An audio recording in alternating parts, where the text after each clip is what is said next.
Meu nome é Tara Finley e tenho 32 anos. No Dia das Mães, meu pai reservou uma mesa para 6, mas só havia 5 cadeiras. Eu fiquei encostada na parede segurando minha bolsa enquanto minha madrasta, as filhas dela e meu pai riam enquanto tomavam Dom Perignon. O garçom perguntou: deveríamos trazer outra cadeira? Meu pai respondeu: não, ela só está aqui para pagar a conta. Então, paguei a conta de $2.147. Então, enviei uma mensagem de texto. 10 minutos depois, seus cartões de platina foram recusados um após o outro na frente de todos os clientes daquele restaurante estrelado pelo guia Michelin. À meia-noite, o homem com um Rolex de $25.000 estava lavando pratos na cozinha. 13 anos sendo o caixa eletrônico invisível deles terminaram naquela noite com 4 dígitos, um telefonema e o amor de uma mãe que me protegeu do além-túmulo. Antes de continuar, por favor, curta e se inscreva, mas só se esta história merecer. Diga-me de onde você está assistindo e que horas são aí. Para entender por que eu estava encostada naquela parede, preciso voltar 13 anos no tempo, ao dia em que minha mãe morreu e meu pai se esqueceu de que um dia teve uma filha. Eu tinha 19 anos quando o câncer de pâncreas a levou. O quarto do hospital cheirava a antisséptico e flores murchas, aqueles cravos baratos da loja de lembrancinhas que ninguém realmente queria, mas que todos compravam mesmo assim. Minha mãe jazia naquela cama estreita, seu corpo tão pequeno sob os lençóis brancos, sua mão fria na minha. Ela tinha sido o coração da nossa família, aquela que suavizava os traços ásperos do meu pai, aquela que fazia nossa casa parecer um lar em vez de uma vitrine para o seu sucesso nos negócios. Naquelas últimas horas, observei meu pai sentado na cadeira do canto, distante, olhando fixamente para o celular, sem chorar, sem segurar a mão dela, apenas esperando. Quando os monitores mostraram uma linha reta, desabei sobre o corpo dela, soluçando até minha garganta arder em brasa. Meu pai se levantou, olhou para o relógio, um Rolex Submariner que ela lhe dera no aniversário de 20 anos de casamento e disse: eu cuido dos preparativos. Você deveria ir para casa. E foi isso. 23 anos de casamento, e ele lidou com a morte dela como se fosse uma transação comercial. Antes de partir, minha mãe apertou meus dedos com a pouca força que lhe restava. Sua voz era quase um sussurro, mas ouvi cada palavra. Prometa-me, Tara, que não importa o que aconteça, nunca deixe ninguém fazer você se sentir indigna de amor. Eu prometi. Naquela noite, voltei para casa usando a aliança de casamento simples dela. Ainda uso hoje, 13 anos depois, na minha mão direita, um círculo fino de ouro que custou talvez $300, nada comparado aos diamantes que minha madrasta acabaria exigindo, mas era tudo para mim. Naquela época, eu não sabia que a frieza do meu pai no leito de morte dela era apenas o começo. Eu não sabia que, em 8 meses, ele a substituiria. Diane surgiu em nossas vidas como fumaça por baixo de uma porta fechada, silenciosa a princípio, depois impossível de ignorar. 8 meses após o funeral, meu pai a apresentou em um jantar como uma amiga do trabalho. Ela vestia Chanel da cabeça aos pés, aquele tipo de elegância discreta que gritava riqueza sem dizer uma palavra. Lembro-me de como os olhos dela percorriam nossa sala de estar naquela primeira noite, não admirando, nem avaliando, como se estivesse calculando a metragem quadrada e o valor de revenda. 3 meses depois, eles ficaram noivos. Pai, eu disse, com a voz embargada. E a mamãe? Faz apenas 1 ano. Ele não olhou para mim. Estava ajeitando os botões de punho novos, notei, que Diane aparentemente havia comprado para ele. Sua mãe se foi, Tara. Eu preciso continuar vivendo. O casamento foi no Ridgewood Country Club. Vestido Vera Wang para Diane. Moët e Chandon fluindo como água. 200 convidados que eu nunca tinha visto antes. Eu era uma das damas de honra, não a madrinha principal, esse papel coube à irmã da Diane. E quando o fotógrafo organizou a foto de família, fui colocada na última fila, meio escondida atrás das 2 filhas da Diane do primeiro casamento. Esta é a nossa nova família, anunciou meu pai na recepção, com o braço em volta de Diane. Megan, Chloe, disse ele, apontando para as 2 jovens com vestidos rosa claro iguais, agora também são minhas filhas. Ele não me mencionou em nenhum momento. Naquela noite, encontrei minhas coisas sendo transferidas. Megan e Chloe decidiram que queriam meu quarto, aquele com a janela saliente que dava para o jardim que minha mãe havia plantado. Fui realocada para o pequeno quarto no final do corredor, aquele que costumava ser um depósito. É só temporário, eu disse a mim mesma. Eles só precisam de tempo. Como eu estava enganada. Me formei em finanças pela Universidade Cornell, sendo o primeiro da turma. Meu pai me ofereceu um cargo na Finley & Associates, a empresa de imóveis comerciais que ele construiu do zero. Você vai cuidar da contabilidade, disse ele. Você é bom com números. Eu era bom com números. Também era bom em estratégia, análise e em identificar tendências de mercado que geravam milhões para a empresa. Mas meu título continuava sendo apenas o de contador. Meu escritório era um cubículo sem janelas perto do depósito de materiais. Enquanto isso, as contas começaram a chegar.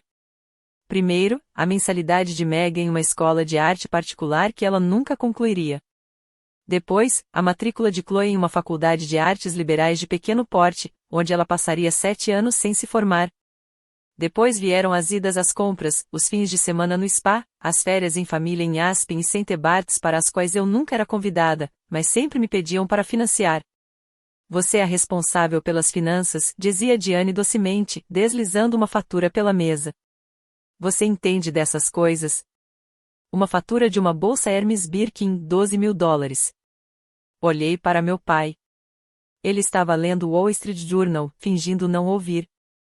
Tara não tem família, disse-lhe sem levantar os olhos. Sem marido, sem filhos.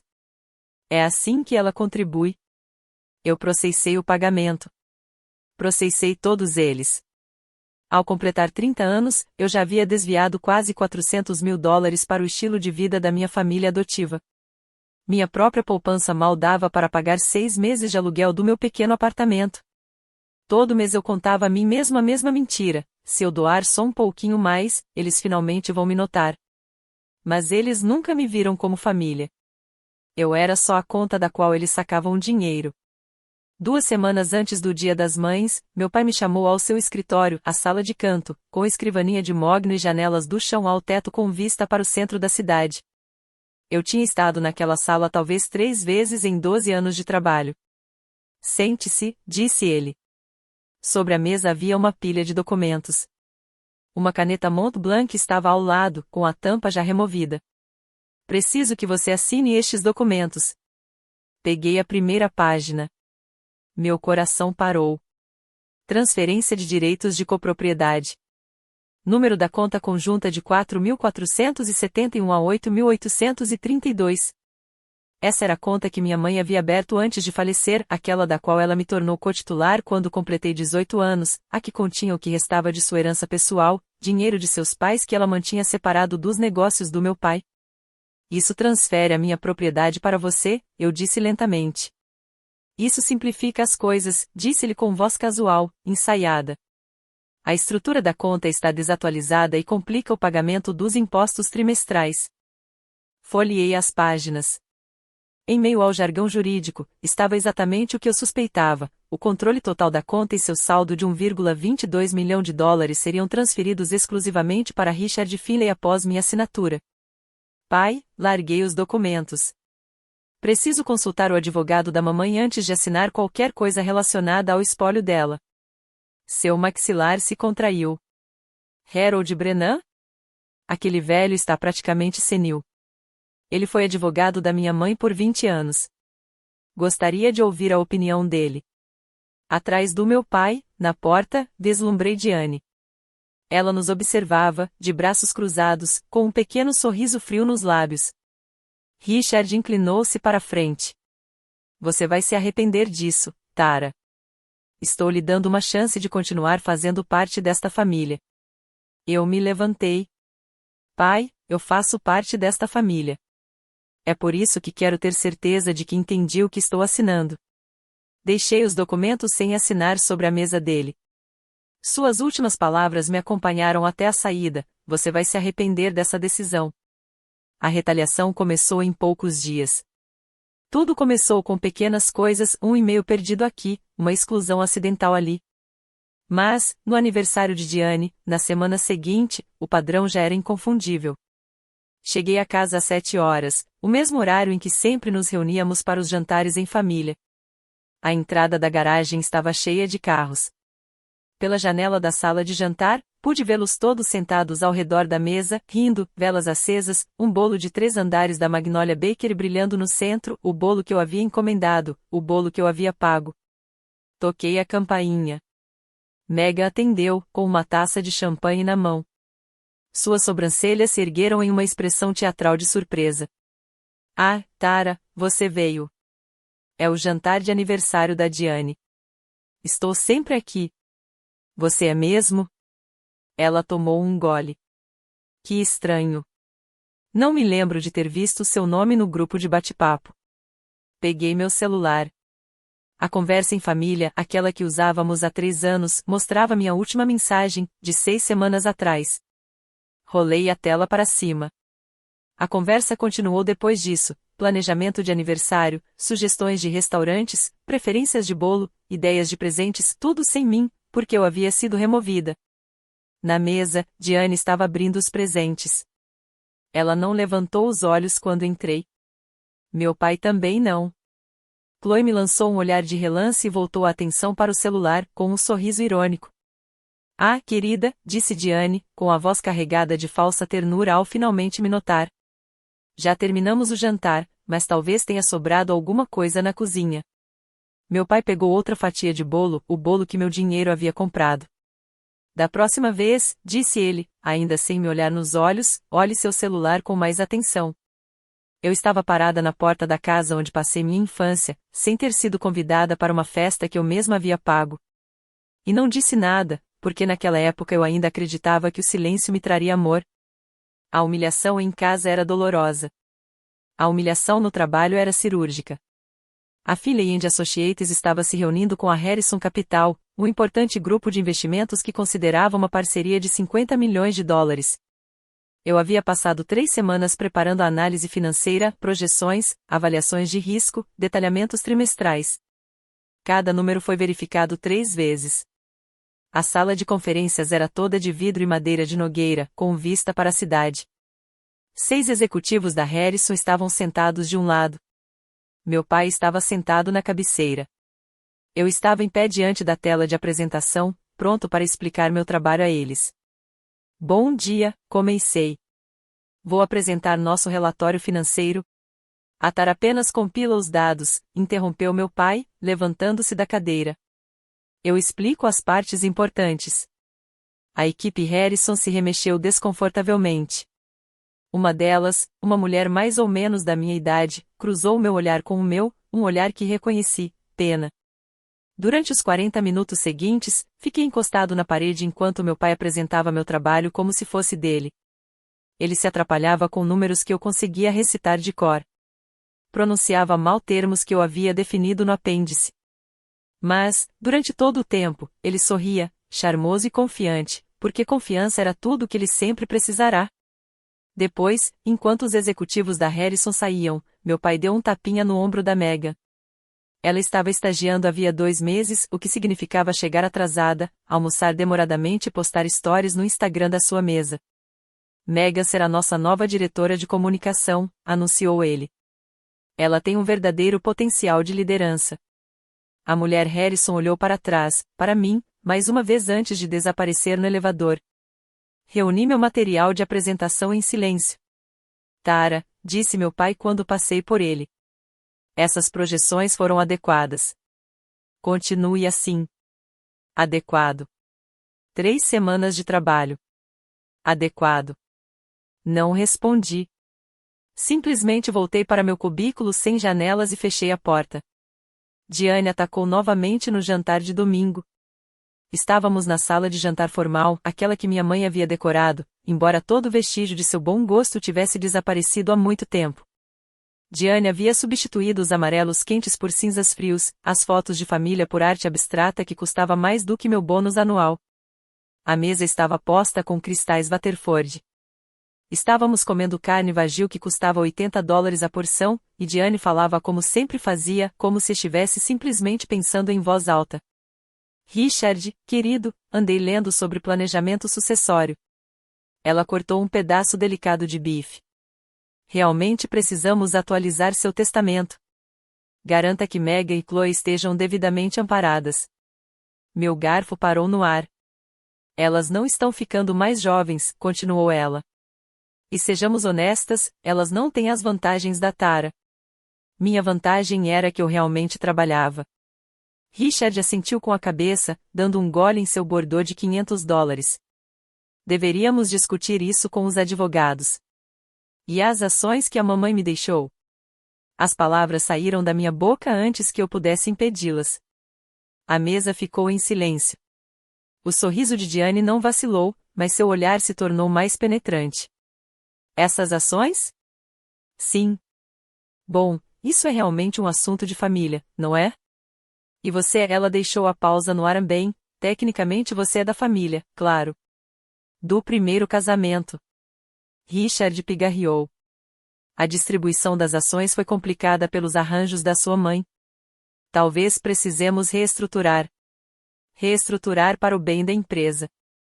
Olhei para meu pai, o homem que segurou a mão da minha mãe no casamento deles, o homem que não se deu ao trabalho de segurá-la quando ela morreu. Essas ações eram da mamãe, eu disse baixinho. Ela as deixou especificamente para mim. Diane deu uma risadinha, um som leve e delicado. Querido, o passado é passado. Pedi licença antes da sobremesa. O escritório de Harold Brennan cheirava a livros antigos e couro. Ele fora o advogado da minha mãe por 2 décadas, um homem de cabelos grisalhos, perto dos 70, com olhos bondosos e uma memória mais aguçada do que qualquer um lhe atribuía.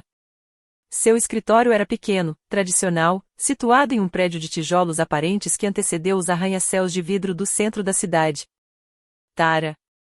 Ele se levantou para me cumprimentar, apertando minha mão com as 2 mãos. Você fica cada vez mais parecida com sua mãe a cada ano que passa. Quase chorei. Ninguém mencionava minha mãe há meses. Sentamo-nos e contei-lhe tudo, os documentos que o meu pai queria que eu assinasse, a pressão em relação às ações, os rumores sobre a reestruturação. Harold escutou sem interromper. Quando terminei, ele abriu uma gaveta e retirou uma pasta grossa. Sua mãe já previa isso, disse-lhe suavemente. Tudo isso.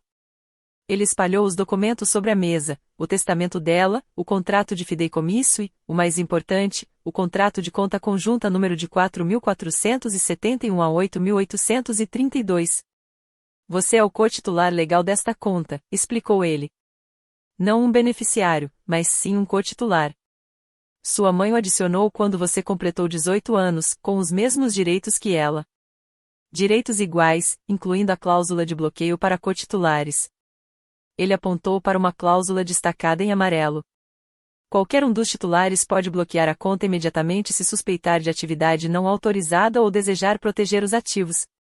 Bloqueio por 48 horas até que ambas as partes compareçam para resolver a situação. Encarei as palavras destacadas, com a assinatura da minha mãe ao lado, datada de 3 meses antes do diagnóstico dela. Ela sabia, sussurrei. Harold assentiu com a cabeça.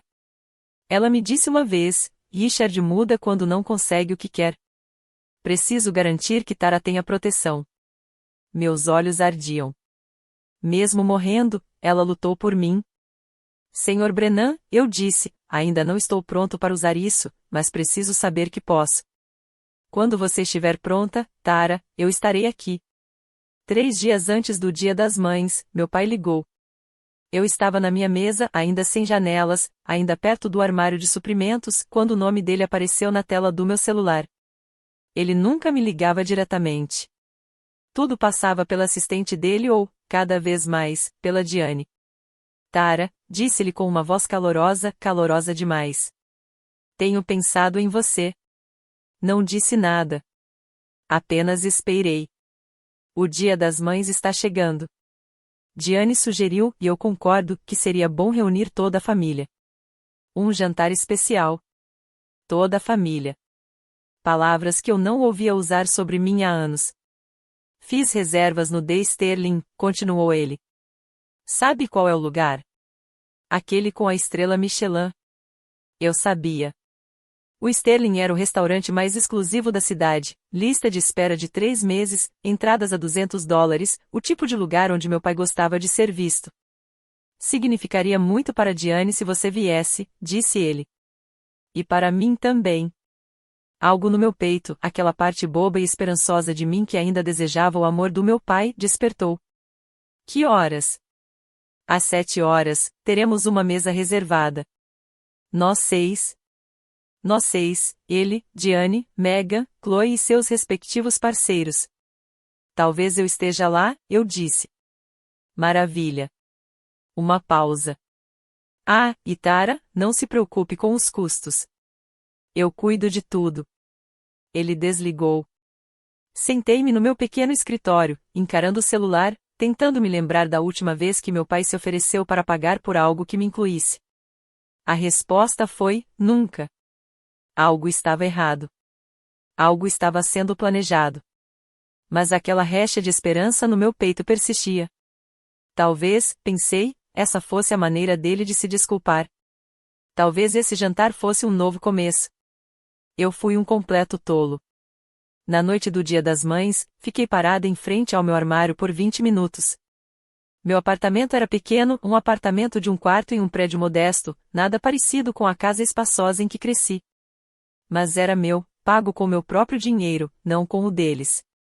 Escolhi um vestido envelope azul marinho, simples, elegante, nada chamativo.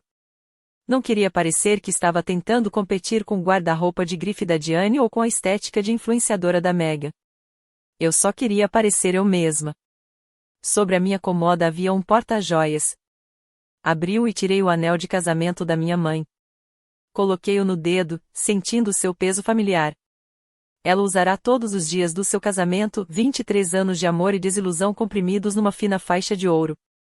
Mãe, sussurrei, não sei o que vai acontecer esta noite, mas vou tentar. Antes de sair, sentei na minha cama e abri o aplicativo do meu banco. A conta conjunta estava lá, mostrando um saldo de 1,24 milhão de dólares. Meu pai a usava principalmente para grandes despesas familiares, ou pelo menos era o que ele dizia aos contadores. Eu sabia a verdade. Eu tinha visto os saques, os retiros de Diane em spas, os empreendimentos fracassados de Megan, os intermináveis pagamentos da mensalidade de Chloe para um curso que ela nunca concluiria. Acessei as configurações da conta. A opção estava lá, claramente identificada como congelamento de conta de emergência. Eu não ativei, mas observei como funciona. Um botão, um código de confirmação, bloqueio de 48 horas em todos os cartões vinculados e saques. Minha mãe havia me dado essa opção anos atrás, e eu nunca tinha sequer considerado até o Sr. Brennan me mostrar. Ela sabia. Ela havia se preparado. Fechei o aplicativo e peguei minha bolsa. Acontecesse o que acontecesse esta noite, eu estaria preparada. Cheguei ao The Sterling 15 minutos antes do horário marcado. O restaurante brilhava contra o céu noturno, iluminação aconchegante e janelas do chão ao teto, o tipo de lugar que faz você se sentir mal vestido, não importa o que esteja usando. Manobristas em uniformes impecáveis aguardavam na entrada.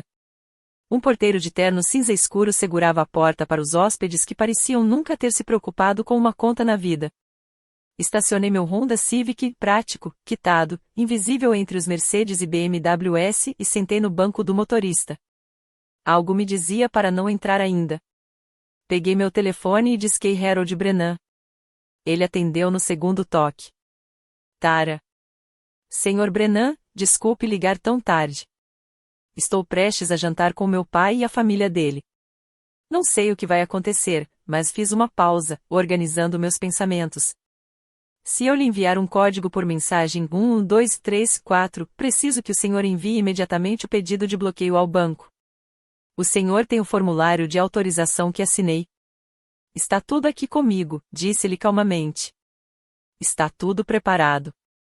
Se você enviar o código, enviarei a solicitação aos serviços de emergência do First National em poucos minutos. Todos os cartões vinculados serão recusados até que o bloqueio seja resolvido. Obrigado. Tara. Sua avó suavizou.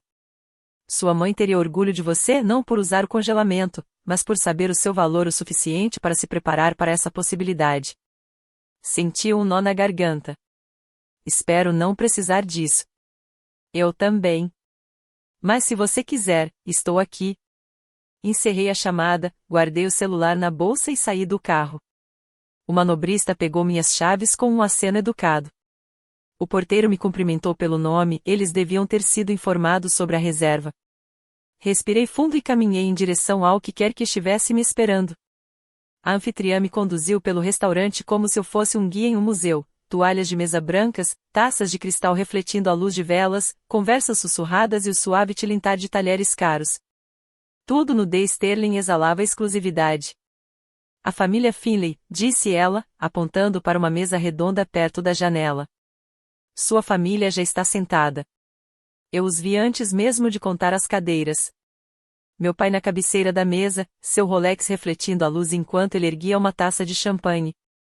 Diane ao lado dele, envolta em uma blusa de seda que provavelmente custava mais do que meu aluguel mensal. Megan e Chloe de cada lado, rindo de algo no celular de Chloe. Eles já haviam pedido entradas. Uma garrafa de Dom Pérignon repousava em um balde de gelo prateado. 1, 2, 3, 4, 5 cadeiras. A mesa estava posta para 6 pessoas, eu conseguia ver os lugares marcados, 6 guardanapos, 6 jogos de talheres, 6 copos de cristal, mas havia apenas 5 cadeiras. Fiquei parada na beira da mesa, esperando que alguém me notasse, que alguém dissesse, precisamos de outra cadeira. Espere um pouco. Ninguém olhou para cima. Diane finalmente olhou na minha direção. Seu sorriso era daquele tipo que você dá a um garçom que está prestes a mandar de volta para a cozinha. Você conseguiu. Não, Antara. Nem em que bom que você está aqui. Apenas você conseguiu. Megan deu uma risadinha enquanto bebia champanhe. Ela está ali parada, parecendo um cabide. Chloe riu, sem se dar ao trabalho de olhar para mim. Meu pai pousou o copo. Nossos olhares se cruzaram por meio segundo antes de se desviarem. Há espaço junto à parede, disse ele. Diane queria que a mesa tivesse uma certa estética. Sala junto à parede, como um móvel, como um funcionário. Movi-me para perto do lambril, com a bolsa agarrada ao meu corpo. O garçom apareceu em poucos minutos. Era jovem, na faixa dos 20 anos, profissional e com a atenção meticulosa que se espera de um serviço com estrelas Michelin. Seus olhos percorreram a mesa, contando os lugares, contando os convidados, notando a discrepância. Com licença, disse-lhe educadamente, dirigindo-se ao meu pai. Notei que temos 6 lugares à mesa, mas apenas 5 cadeiras. Devo trazer mais uma para ele, olhou para mim. A moça? A mesa ficou em silêncio, não o silêncio confortável da reflexão, mas o silêncio cortante da expectativa, como uma plateia aguardando o desfecho da piada. Meu pai não hesitou. Não, isso não será necessário. Ele acenou com a mão, dispensando o assunto, em voz alta o suficiente para que as mesas vizinhas ouvissem. Ela só está aqui para pagar a conta. Megan caiu na gargalhada. Chloe cobriu a boca com a mão, os ombros tremendo. Diane sorriu serenamente, erguendo a taça de champanhe como se meu pai tivesse dito algo espirituoso em uma festa. O rosto do garçom congelou. Seus olhos se voltaram para mim, eu encostada na parede, segurando minha bolsa com força, e eu observei tentar processar o que acabará de ouvir. Eu entendo, ele conseguiu dizer. Bem, se você mudar de ideia. Não vamos, disse meu pai. Agora, estamos prontos para pedir o prato principal. O garçom recuou, mas não sem antes me lançar um último olhar, confusão, pena, a expressão de alguém que acabou de presenciar algo errado, mas não tem o poder de consertar. Senti os olhares dos outros clientes se voltando para mim. Uma mulher na mesa ao lado cochichou com o marido. Um casal mais velho perto da janela trocou olhares de descrença. Meu rosto ardeu, mas eu não me mexi. Fiquei ali parada, respirando devagar, com o anel da minha mãe pressionando meu dedo. Prometa-me, Tara, que nunca deixará ninguém fazer você se sentir como se não fosse digna de amor. Me desculpe, mãe. Hoje à noite, quase quebrei essa promessa. Quase. O jantar pareceu interminável. Eu fiquei encostada na parede, observando minha família se banquetear enquanto meus pés doíam e minha dignidade se esvaía. Eles pediram lagosta termidor, bife de vagil, risoto de trufas com folha de ouro e uma segunda garrafa de Dom Pérignon porque Megan declarou que a primeira não estava suficientemente gelada. A cada poucos minutos, um garçom passava por mim, com os olhos cheios de perguntas que não conseguiam fazer. Uma jovem, que parecia recém-formada, quase me ofereceu uma cadeira. Apenas balancei levemente a cabeça em sinal de negação. Ainda não, eu disse a mim mesmo. Espere. Esta lagosta está divina, anunciou Diane, enxugando os lábios com um guardanapo de linho. Richard, querido, você sempre sabe os melhores lugares. Sou o melhor para minha família, respondeu ele, erguendo o copo. A família dele. Eu estava a 1,20 m de distância e não fui incluído naquele brinde. Megan fotografou todos os pratos para o Instagram. Chloe reclamou que seu bife não estava mal passado o suficiente e o devolveu 2 vezes. Diane comentou sobre meu vestido. Esse tom de azul não te favorece, querida. Sem sequer sugerir que eu me sentasse. E meu pai comeu, bebeu, riu. Ele olhou para mim uma única vez durante toda a refeição. Apenas uma vez. Nossos olhares se cruzaram à luz de velas, e eu procurei por algo, culpa, vergonha, até mesmo reconhecimento. Não encontrei nada. Para ele, eu já era um móvel. Às 9 horas, a mesa estava coberta com os restos de uma refeição de $2.800, cascas de bolo vazias, guardanapos manchados, migalhas de soufflé de chocolate. O garçom aproximou-se com o porta-contas de couro. Meu pai olhou para mim, finalmente, olhou para mim de verdade e sorriu. Tara, chegou a hora de fazer o que você veio fazer aqui. Ele gesticulou em direção à conta como um rei dando ordens a um servo. Dei um passo à frente, mas não para obedecer. O champanhe tinha feito efeito em Chloe.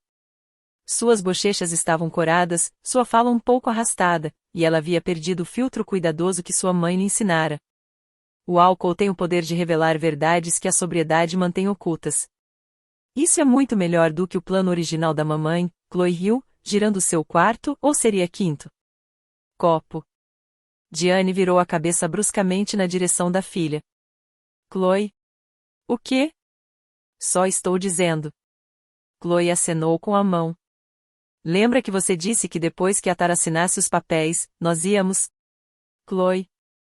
A voz de Diane era gélida. Beba um pouco de água. Mas eu já tinha ouvido o suficiente. Depois que Tara assinar os papéis. Este jantar não era sobre o Dia das Mães. Não era sobre reconciliação familiar ou novos começos. Era tudo uma armação, uma preparação. Fazer-me sentir culpada, depois isolada, depois desesperada, e então apresentar os documentos novamente. Desta vez com testemunhas. Desta vez sob pressão pública.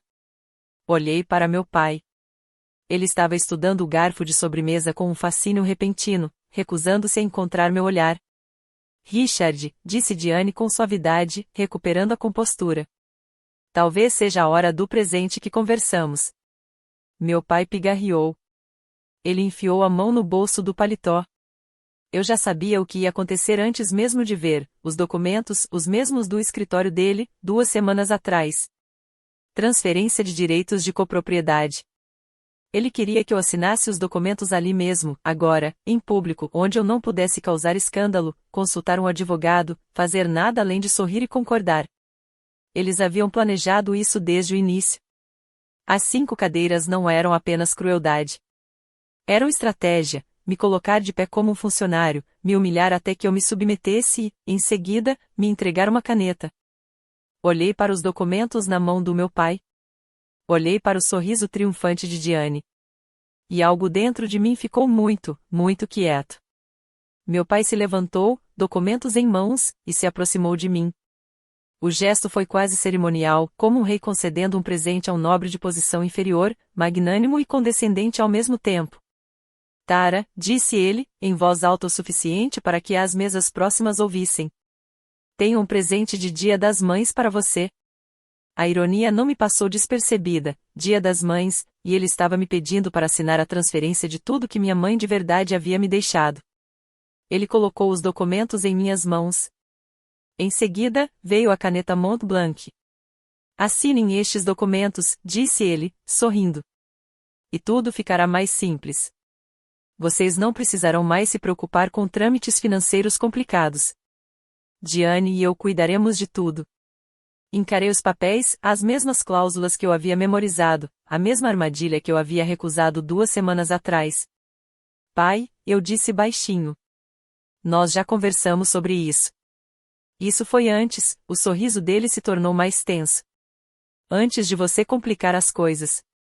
Antes de você se recusar a fazer parte desta família. Diane surgiu ao seu lado. Tara, querida, não complique as coisas. É só assinar, e depois você pode se sentar e tomar a sobremesa conosco, como se fosse da família. Como família, fiquei encostado na parede por 2 horas enquanto eles festejavam, e agora me ofereciam um lugar em troca da minha herança. Megan ergueu o celular, gravando. Este vai ser um momento tão especial. A Tara finalmente vai se juntar à família de verdade. Analisei os documentos. Olhei para meu pai. Olhei para o restaurante cheio de estranhos que me observaram ficar ali parada como uma serva por horas. E tomei a minha decisão. Não. A palavra era suave, mas ressoou como um trovão. Com licença. O sorriso do meu pai desapareceu. Eu disse não. Não vou assinar nada. Nem esta noite. Nem nunca. A mesa explodiu em discussões. O rosto do meu pai ficou vermelho como um tomate. Você está cometendo um erro, Tara.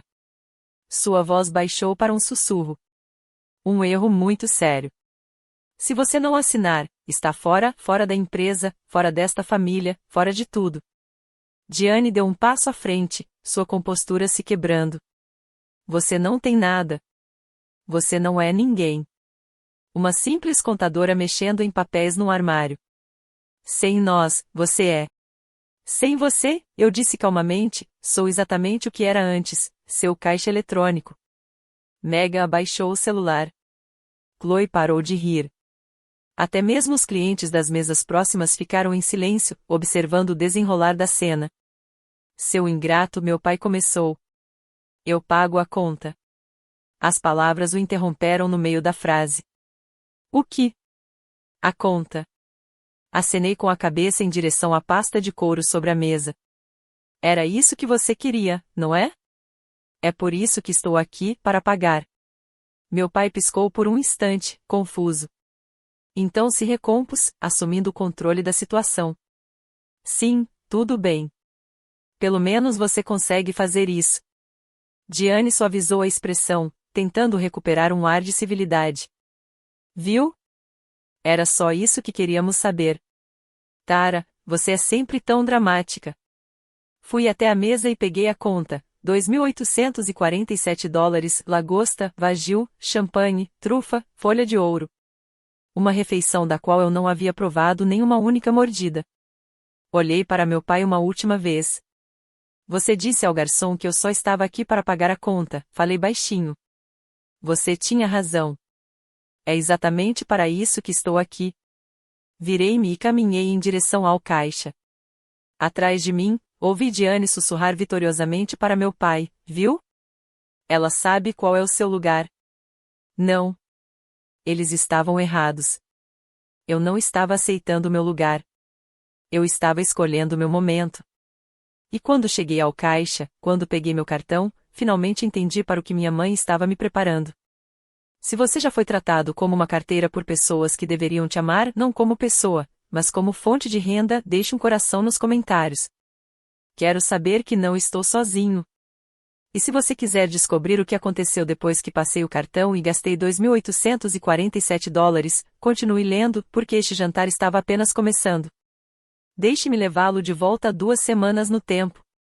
O escritório de Harold Brennan, as cadeiras de couro, a pasta de documentos que minha mãe havia preparado antes de falecer.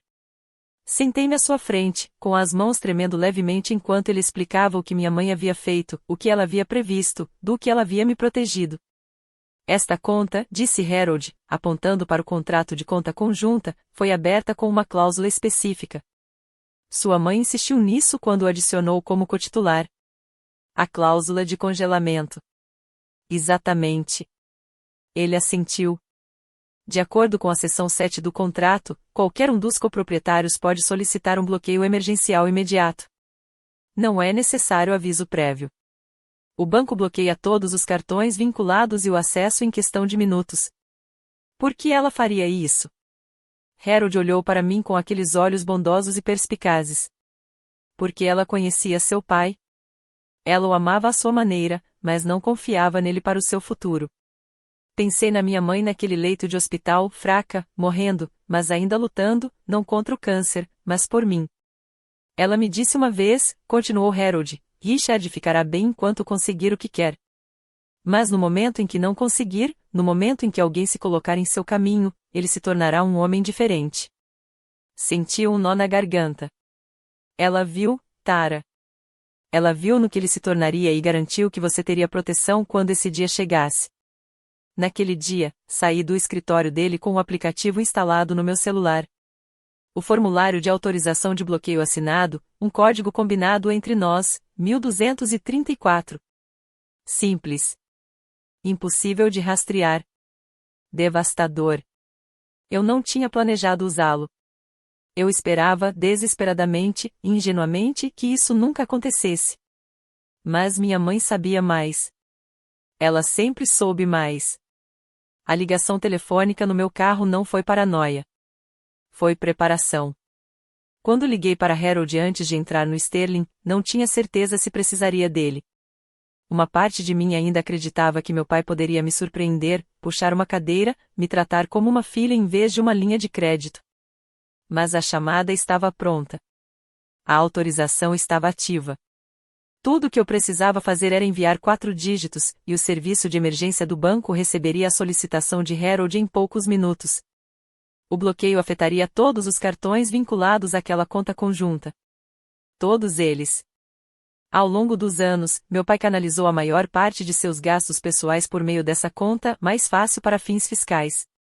Ele sempre declarava como despesa seu American Express Platino, seu Visa Infinite, os cartões adicionais da Diane, até mesmo os cartões de visita vinculados ao caixa pequeno da Finley & Associates, todos conectados à conta de número 44.471.832. Minha mãe era meticulosa. Ela me tornou co-titular da conta principal, não de uma secundária, o centro nevrálgico de toda a vida financeira deles. E agora, parado no caixa do Sterling, observando a recepcionista processar meu pagamento de $2.476, eu entendi o porquê. Você não é impotente, sussurrou a voz da minha mãe na minha memória. Você nunca foi impotente. Você apenas não sabia onde estava o seu poder. Transação concluída. Meu cartão pessoal, separado da conta conjunta, foi aceito. Assinei o recibo. Então, enquanto a caixa me entregava a minha cópia, peguei meu celular na bolsa. Abri minhas mensagens. Digitei 4 números. Meu dedo pairou sobre o botão de enviar. Atrás de mim, eu podia ouvir minha família rindo, pedindo bebidas depois do jantar e solicitando mais champanhe. Apertei o botão de enviar e voltei para a mesa. A caixa olhou para mim com algo parecido com respeito. Obrigada por jantar conosco, Sra. Finley, disse ela, entregando-me o recibo. Espero que tenha uma noite agradável. Agradável, essa era uma palavra que descrevia bem a situação. Foi memorável, respondi. Guardei o recibo na bolsa e voltei para a sala de jantar. Meu celular já estava de volta no bolso. A mensagem foi entregue. A contagem regressiva começou. Harold trabalhava rápido. Eu já sabia disso sobre ele. A essa altura, o e-mail já teria chegado ao Departamento de Serviços de Emergência do First National. A essa altura, alguém da equipe de combate a fraudes fora do horário comercial já estaria processando o pedido de bloqueio. A essa altura, o formulário de autorização assinado por mim, o coproprietário legal, já teria sido verificado nos registros deles. 5 minutos, talvez 10. Era todo o tempo que meu pai tinha. Voltei para a mesa onde minha família ainda estava comemorando. Diane estava retocando o batom. Megan estava olhando suas fotos, selecionando as melhores para o Instagram. Chloe estava rindo baixinho de algo em seu celular. Meu pai ergueu os olhos quando me aproximei.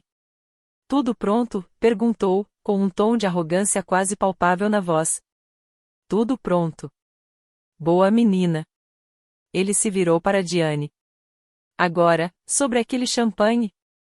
Marcos, é você? Ele já estava acenando para alguém do outro lado do salão.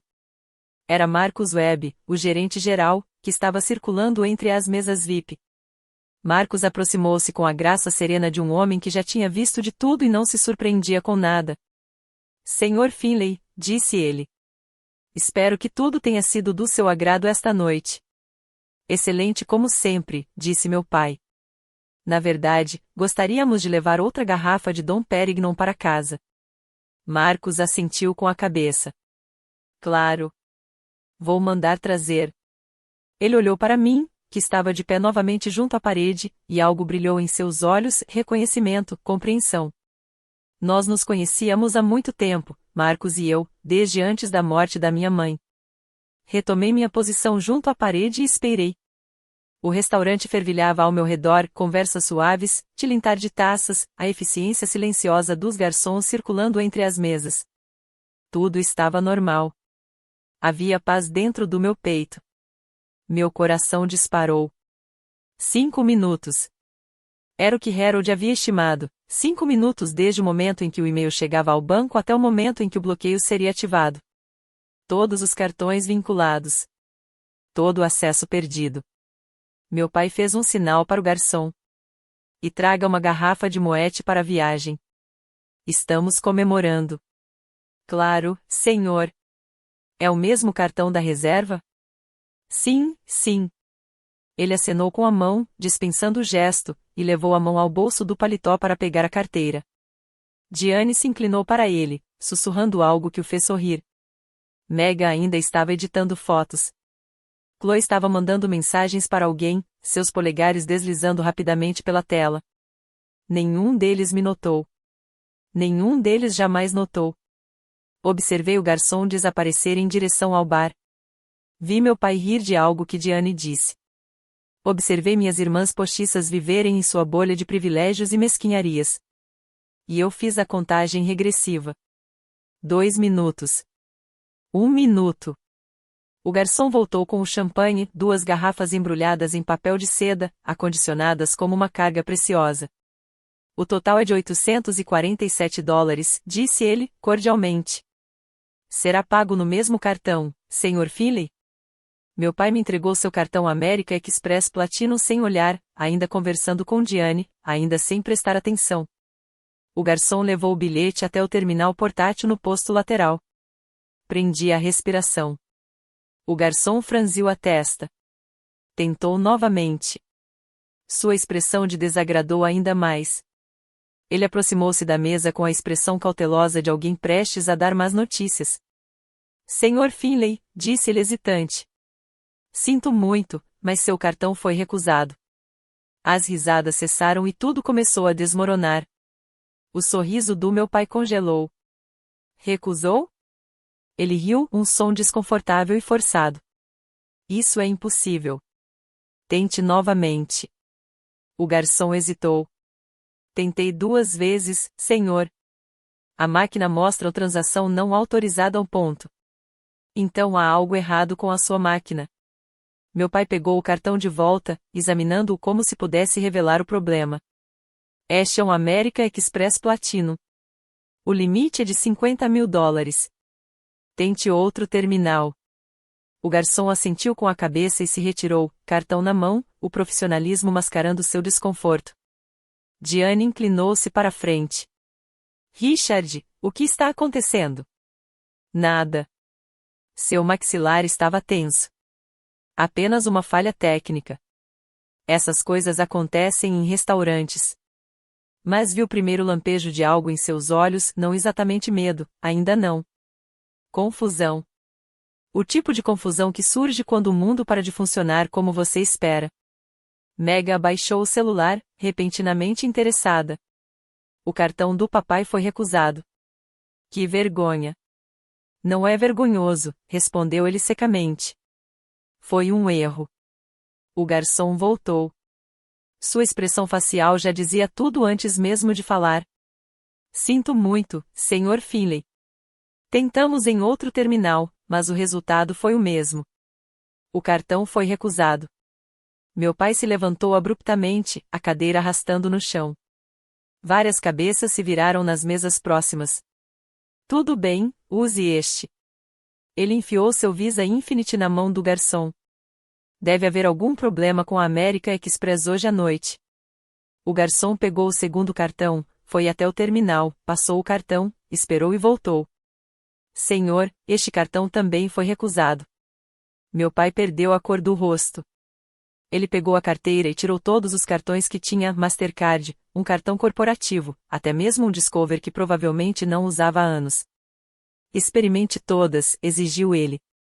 O garçom recolheu-os com a neutralidade cuidadosa de alguém que documenta provas. Fiquei junto à parede e não disse nada. Marcus Webb surgiu como uma sombra que ganhou forma. Ele se movia pelo restaurante com a autoridade discreta de um homem que já havia lidado com crises muito piores do que aquela. Seu terno cinza escuro estava impecável. Sua expressão era profissionalmente neutra. Mas quando nossos olhares se encontraram brevemente, com cautela, vi algo mais. Ele sabia, talvez não os detalhes, mas Marcus conhecia minha família há 15 anos. Ele havia atendido minha mãe neste mesmo restaurante quando eu era adolescente. Ele viu meu pai mudar depois que ela morreu. Ele me viu aparecer sozinha nos jantares em família, sempre pagando a conta, nunca comendo. Ele entendeu o que estava acontecendo e não ia impedir. Senhor Finley, disse Marcus com suavidade, aproximando-se da mesa. Entendo que houve alguma dificuldade com suas cartas esta noite. É um erro do banco, disse meu pai, rangendo os dentes. Vou ligar para eles agora mesmo. Ele já estava com o celular na mão, mexendo na tela. A ligação completou. Ele se afastou da mesa, com a voz baixa e furiosa. Não consegui ouvir as palavras, mas vi o rosto dele. A confusão tornou-se ainda mais sombria quando a mensagem automática do banco começou a tocar. Sua conta foi temporariamente bloqueada a pedido de um dos titulares. Para mais informações, entre em contato com. Ele desligou. Ligou de novo, ouviu a mesma mensagem e desligou novamente. Suas mãos tremiam quando ele se virou novamente para a mesa. A conta, disse-ele lentamente, olhando para o nada, está congelada. O rosto de Diane empalideceu. Como assim, congelada? Congelado. Tudo. Cada carta. Megan se levantou. Bem, descongele-o. Não posso. Ele parou. Seus olhos me encontraram do outro lado da sala, encostada na parede, bolsa na mão, calma. Você, ele sussurrou. Você fez isso. Meu pai cruzou a distância entre nós em 3 passos. Seu rosto estava manchado de vermelho e branco, fúria e choque disputando a supremacia. Sua voz, quando finalmente se pronunciou, era um sibilo mal controlado. O que você fez? Encarei seus olhos. Sem hesitar, sem desviar o olhar. Exerci meus direitos como co-titular da conta 44471832. Seus direitos? Sua voz se elevou, todas as cabeças do restaurante se viraram. Vocês não têm direitos. Essa conta é minha. Na verdade, eu disse, com a voz firme, essa conta é nossa. Mamãe me tornou co-titular quando eu tinha 18 anos. O contrato inclui uma cláusula de bloqueio para os co-titulares. Qualquer um dos titulares pode bloquear a conta imediatamente se achar necessário para proteger os ativos. Proteger os bens? Diane se juntou a ele agora, sua compostura abalada. Você está roubando de nós. Não vou aceitar nada. Vou congelar o dinheiro. Ele ficará bloqueado por 48 horas. Ambos os proprietários precisam comparecer ao banco para resolver a situação. Você não pode fazer isso. A voz do meu pai falhou. Eu sou seu pai. Olhei para ele, aquele homem que me fizera ficar de pé contra a parede por 2 horas, que dissera a um estranho que eu estava ali apenas para pagar a conta, que tentará me manipular para que eu renunciasse à minha herança. Sim, eu disse. Você é meu pai. E durante 13 anos, esperei que você agisse como um. Ele me encarou, abrindo e fechando a boca, sem dizer uma palavra. Atrás dele, vi Marcos se aproximando com o passo cauteloso de um homem prestes a dar um ultimato. Senhor Finley, disse Marcos. Receio que precisemos resolver a questão do saldo devedor. O champanhe custa $847. Se nenhum dos seus cartões estiver funcionando, precisaremos discutir outras opções. Meu pai nem olhou para ele. Continuava me encarando. Pela primeira vez em 13 anos, acho que ele realmente me viu. O salão de jantar do Sterling havia se transformado em um teatro. Todas as mesas ao alcance da voz haviam parado de fingir que não estavam assistindo. Garfos pairavam no ar. As conversas cessaram. Até mesmo os garçons pararam, reunidos nas extremidades do salão como espectadores em uma partida de tênis. E no meio de tudo isso, minha família estava se desintegrando. Richard. A voz de Diane beirava a histeria. Faça alguma coisa. Estou tentando. Ele estava mexendo no celular novamente. A linha de atendimento ao cliente do banco não atende. Já passou do horário de expediente. Então ligue para alguém que seja importante. Quem? Quem você quer que eu ligue, Diane? Marcos pigarreou. Senhor Finlay. Senhora Finlay. Devo informá-los de que, caso a conta não possa ser paga, precisarei reter um documento de identificação válido como garantia enquanto contatamos as autoridades. As autoridades. O rosto de Megan empalideceu. Você não pode chamar a polícia para nós. Receio que esse seja o procedimento padrão quando os hóspedes não podem pagar a conta, senhora. Chloe caiu em prantos. Mãe, isso é tão humilhante. Você acha que eu não sei disso? Diane se virou para mim, apontando o dedo como se fosse uma arma. A culpa é toda dela. Ela é uma pessoa invejosa e rancorosa. Senhora Finlay. A voz de Marcos endureceu quase imperceptivelmente. Gostaria de lembrar que estamos em um estabelecimento público. Sugiro que resolvamos isso discretamente. Richard pegou o celular novamente, percorrendo desesperadamente a lista de contatos. Vou ligar para o David. Ele pode fazer uma transferência bancária. O David está no Dubai esta semana, respondeu Diane, irritada. Você me contou isso no almoço. Então Steven. Steven ainda está zangado com o torneio de golfe. Eles não tinham ninguém. Todos aqueles jantares de negócios, todas aquelas conexões com clubes de campo, toda aquela cuidadosa ascensão social e no momento de necessidade, não conseguiram encontrar uma única pessoa disposta a enviar-lhes $847 às 22 horas de um domingo. A ironia era quase bela. Quase. Peguei minha bolsa. O movimento foi pequeno, apenas um leve ajuste, um preparo para sair, mas meu pai percebeu imediatamente. Tara, sua voz havia mudado. A raiva ainda estava lá, mas agora estava misturada com algo que eu não ouvia há 13 anos, desespero. Tara, você não pode ir embora. Por que não? Porque ele gesticulou impotente em direção à mesa, para o rosto de Diane banhado em lágrimas, para os soluços entrecortados de Chloe, para o silêncio atônito de Megan. Porque somos a sua família. A palavra pairou no ar entre nós. Família. Olhei para a mesa com suas 5 cadeiras, para a parede contra a qual eu estivera encostado por 2 horas, para os rostos das pessoas que passaram anos me tratando como um caixa eletrônico e que agora estavam horrorizadas com o fato de o caixa eletrônico finalmente ter fechado. Você disse para aquele garçom, falei baixinho, que eu só estava ali para pagar a conta. Isso foi, eu não quis dizer. Você estava falando sério. Mantive a voz calma. E eu também, quando disse não. Caminhei em direção à porta. Atrás de mim, ouvi meu pai tropeçar atrás de mim. Tara, por favor. O que eu devo fazer? Parei na soleira e me virei uma última vez. Marcos estava por perto, e nossos olhares se cruzaram. Ele acenou levemente com a cabeça, um gesto de solidariedade de uma testemunha para outra. Sabe de uma coisa, pai, eu disse. Mamãe costumava me dizer uma coisa. Ela dizia, nunca deixe ninguém fazer você se sentir indigno de amor. Passei 13 anos quebrando essa promessa. Hoje à noite, finalmente estou cumprindo-a. Olhei para Diane, para Megan, para Chloe.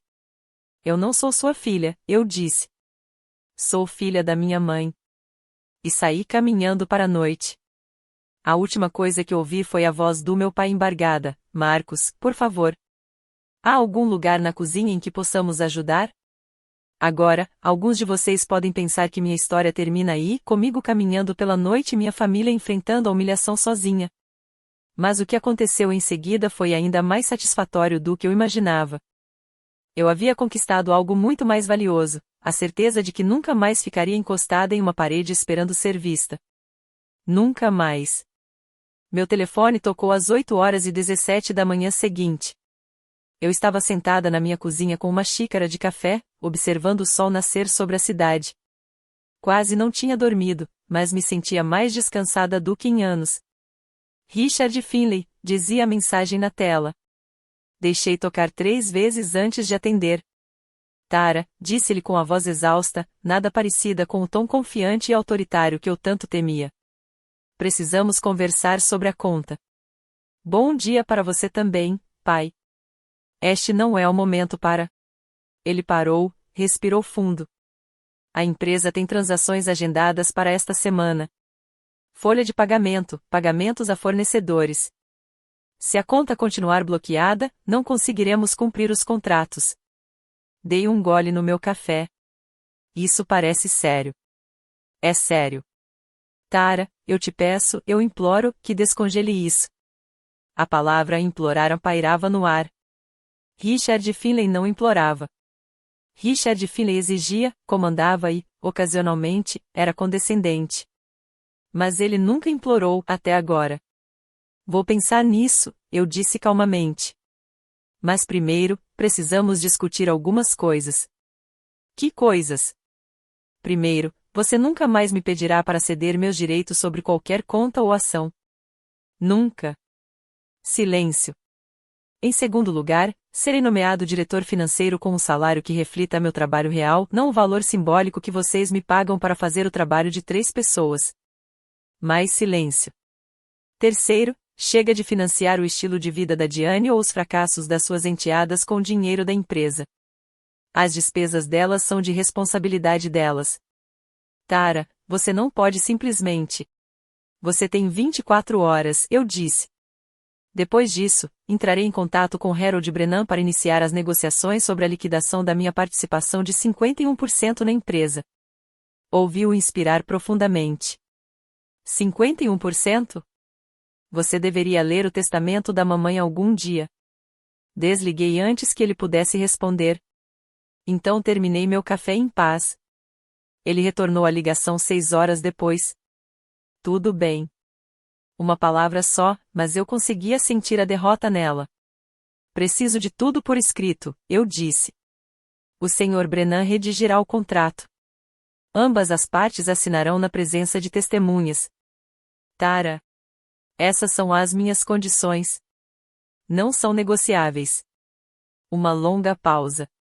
Eu conseguia imaginá-lo em seu escritório, encarando o telefone, percebendo pela primeira vez que não tinha poder de barganha, que nunca tivera, que o poder que pensava possuir era uma ilusão que minha mãe havia silenciosamente desmantelado anos atrás. Tudo bem, disse-lhe novamente. Quando? Esta tarde. Escritório do Harold. 15 horas. Não lhe dei tempo para discutir. Simplesmente desliguei.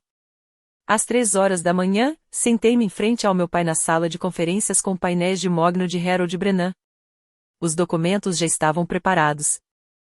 Harold trabalhou a noite toda. Cada termo que eu havia exigido estava lá, preto no branco. Richard assinou. Sua mão tremia levemente, mas ele assinou. Assinei embaixo dele. Harold autenticou todas as páginas. Quando terminei, olhei para meu pai. Ele parecia menor, mais velho. O Rolex em seu pulso parecia chamativo em vez de imponente. Vou desbloquear a conta, eu disse, e vou começar o processo de separar minha parte em uma conta independente. Dentro de 30 dias, não teremos mais finanças em comum. Ele assentiu com a cabeça sem dizer uma palavra. E o papai? Ele olhou para cima. Não se tratava de te magoar. Tratava-se de me proteger. Sempre foi só isso. Ele não respondeu. Apenas ficou de pé, vestiu o casaco e saiu.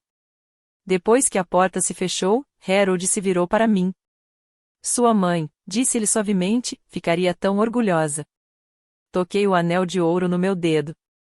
Eu sei, sussurrei. Eu consigo sentir. 3 meses depois, minha vida estava irreconhecível. Agora eu tinha um escritório com janelas, uma sala de esquina, no terceiro andar, com vista para o parque onde minha mãe costumava me levar para passear. A placa na minha porta dizia, Tara Finley, diretora financeira. Meu salário refletia meu valor, $185.000 anuais, mais benefícios, mais a participação acionária a qual sempre tive direito. A empresa ainda estava de pé, apesar das previsões apocalípticas de Richard. Descobriu-se que, quando se para de gastar dinheiro a rodo com bolsas de grife e mensalidades intermináveis para estudantes eternos, as contas fecham muito bem. Megan foi obrigada a procurar um emprego de verdade. A última vez que soube dela, estava trabalhando em uma agência de relações públicas no centro da cidade, atendendo telefonemas e aprendendo o que todos nós já sabíamos: o mundo não nos deve nada. Chloe finalmente terminou a faculdade, ou pelo menos se matriculou em um programa que talvez a levasse a uma. Sem acesso irrestrito à carteira do meu pai, ela de repente encontrou motivação. Diane ainda morava na casa, ainda usava roupas de grife, mas algo nela havia diminuído.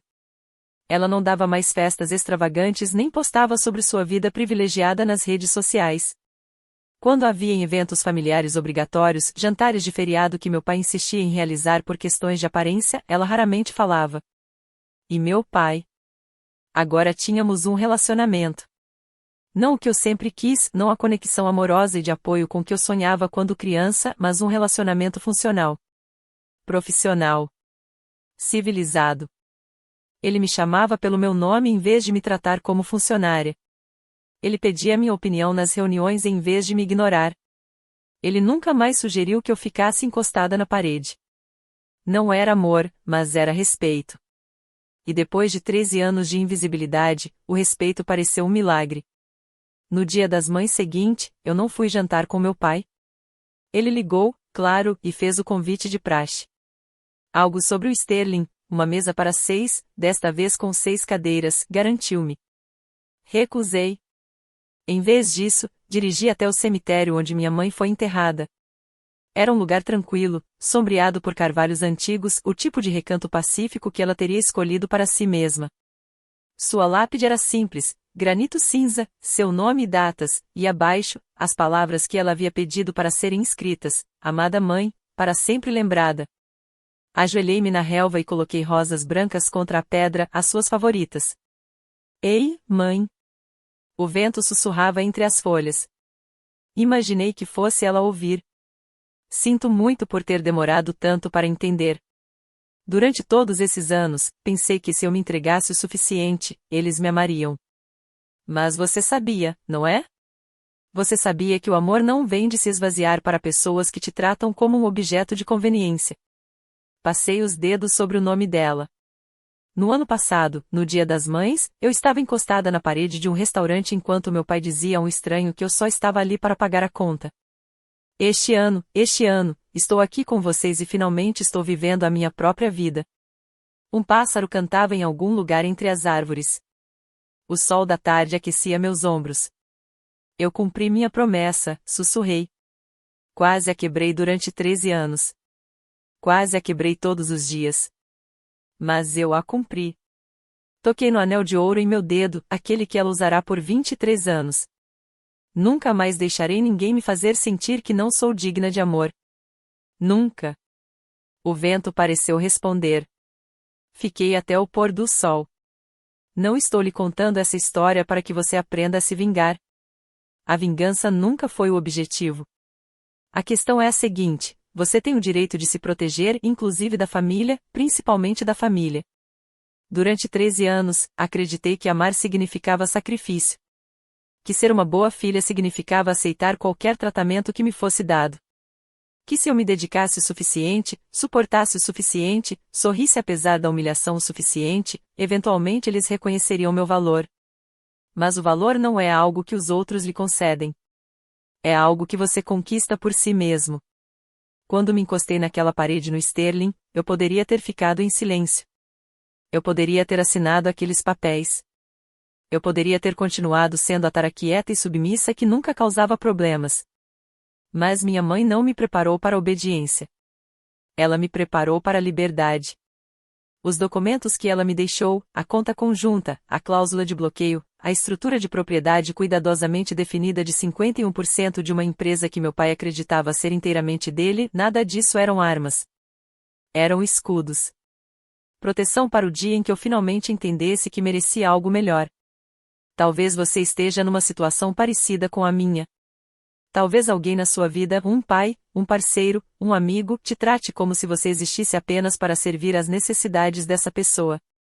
Talvez você tenha se convencido de que manter a paz é mais importante do que manter sua dignidade. Estou aqui para dizer que não é. Você não é uma mera conveniência. Você não é um caixa eletrônico. Você não é aquela pessoa que fica encostada na parede enquanto todos os outros estão sentados à mesa.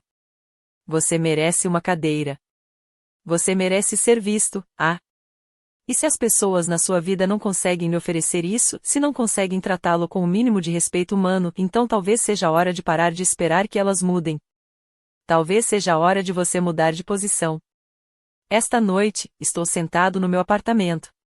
É um apartamento diferente agora, maior, com janelas grandes com vista para o rio.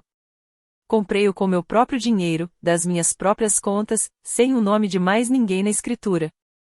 Há uma xícara de chá de camomila na minha mesa, ainda fumegando. As luzes da cidade brilham através do vidro. E na minha mão direita, a aliança de casamento da minha mãe reflete a luz do abajur, como sempre fez. Não me sinto mais sozinho. Eu me sentia sozinha quando estava naquele restaurante cercada por pessoas que compartilhavam meu sangue, mas não meu coração. Eu me sentia sozinho quando ficava sentado naquele escritório sem janelas, fazendo um trabalho que nunca era reconhecido. Eu me sentia sozinha quando pagava por férias para as quais não fui convidada, jantares nos quais não era bem-vinda e presentes que nunca receberia. Mas agora estou sozinho. E estar sozinho não é o mesmo que se sentir solitário. Estar sozinha significa noites tranquilas com livros que escolhi para mim. Significa amizades com pessoas que perguntam como estou sem esperar nada em troca.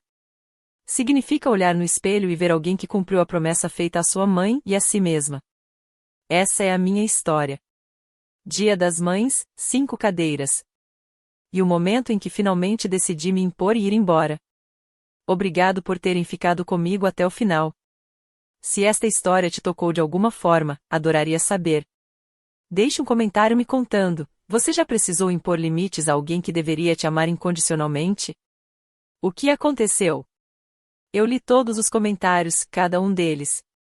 E se você quiser mais histórias como essa, história sobre encontrar sua voz e recuperar seu valor, confira os vídeos na descrição abaixo. Te vejo na próxima história.